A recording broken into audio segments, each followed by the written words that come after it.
Hello dear students, आप सभी का हमारी इस यूट्यूब चैनल पे स्वागत है।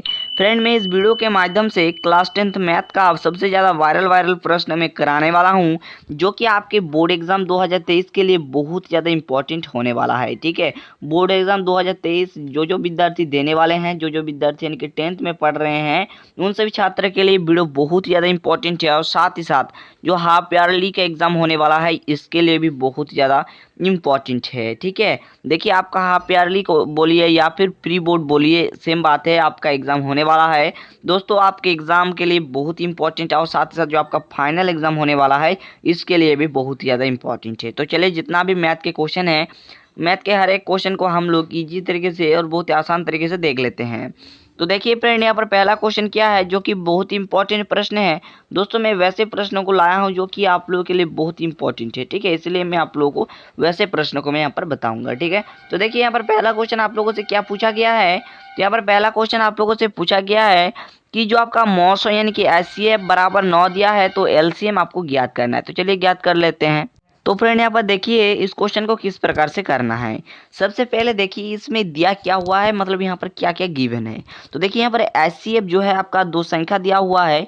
यहाँ पर जो आपका संख्या है 306 और आप लोगों का 657 का जो एचसीएफ है, इन दोनों का एचसीएफ जो है आप लोग का 9 दिया हुआ है। तो आपका एलसीएम आपको ज्ञात करना है इन दोनों संख्या का। ठीक है, तो कैसे ज्ञात करेंगे आपको समझना है। ठीक है, तो देखिए आपको कुछ भी नहीं करना है, सिर्फ आपको थोड़ा सा समझना है और आप लोगों को कुछ भी नहीं करना है। तो देखिए जो आपका एलसीएम बराबर होता है वो क्या होता है, दो संख्याओं का गुणनफल बटे में एचसीएफ। ठीक है, तो दो संख्याओं का गुणनफल क्या है, यहाँ पर आपका जो दिया हुआ है, देखिए यहाँ पर 306 और 657। तो यहाँ पर लिखेंगे 306 और लिखेंगे 657। ठीक है, ये आपका दिया हुआ है और इसका जो एचसीएफ है वो 9 दिया हुआ है, तो यहाँ पर 9 लिखेंगे। तो इसको और 306 को काट देंगे तो आपका 34 में चला जाएगा।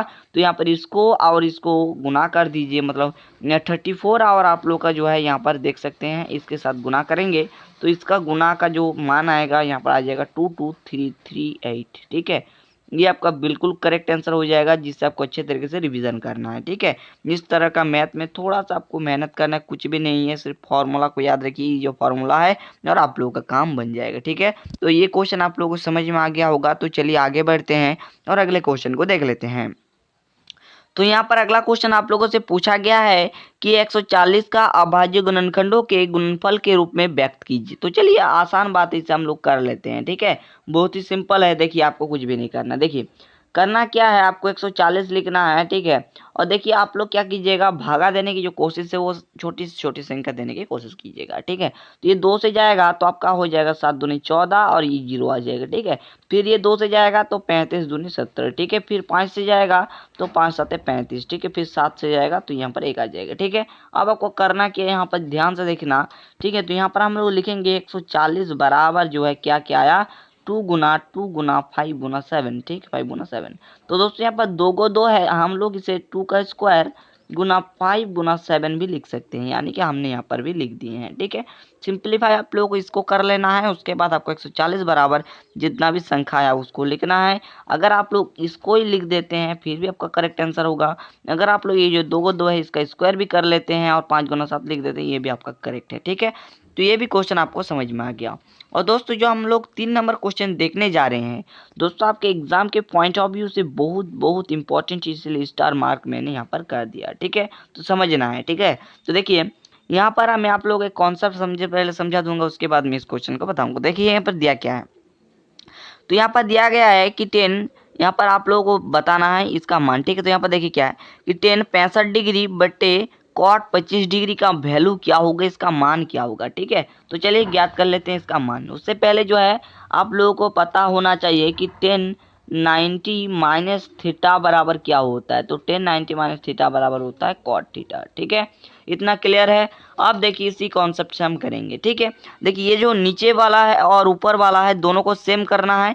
आप ऊपर वाला को नीचे वाला कर सकते हैं, या फिर दोनों और कॉट कर सकते हैं, या फिर दोनों और 10 कर सकते हैं। इतना तो आप लोगों को क्लियर है। ठीक है, आप देखिए 10 90 माइनस थीटा, 90 से हम थीटा को घटा दिया, यानी कि 65 को घटा दिए, तो आपका आ गया कॉट 25 डिग्री बटे में कॉट 25 डिग्री। दोनों को सेम करना है, मैंने बताया।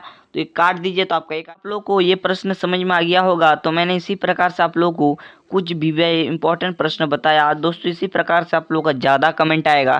तो ये तो मैंने कुछ इंट्रोडक्शन तरह का मैंने क्वेश्चन बताया जो कि बहुत ही सिंपल है आपके एग्जाम के पॉइंट ऑफ व्यू से और इम्पोर्टेंट भी है, ठीक है।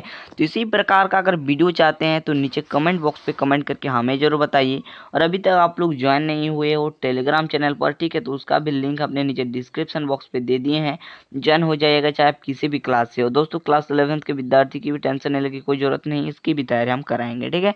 तो अभी 10th की हम तैयारी कराने वाले हैं बहुत ही धाकड़ तरीके से। तो 10th के स्टूडेंट से रिक्वेस्ट है आप लोग क्या करिए टेलीग्राम चैनल ज्वाइन कर लीजिए ताकि इसका PDF आप लोगों को मिल सके, ठीक है। तो चलिए इसी प्रकार से अगले वीडियो पे मिलते हैं, तब तक के लिए थैंक यू, जय हिंद।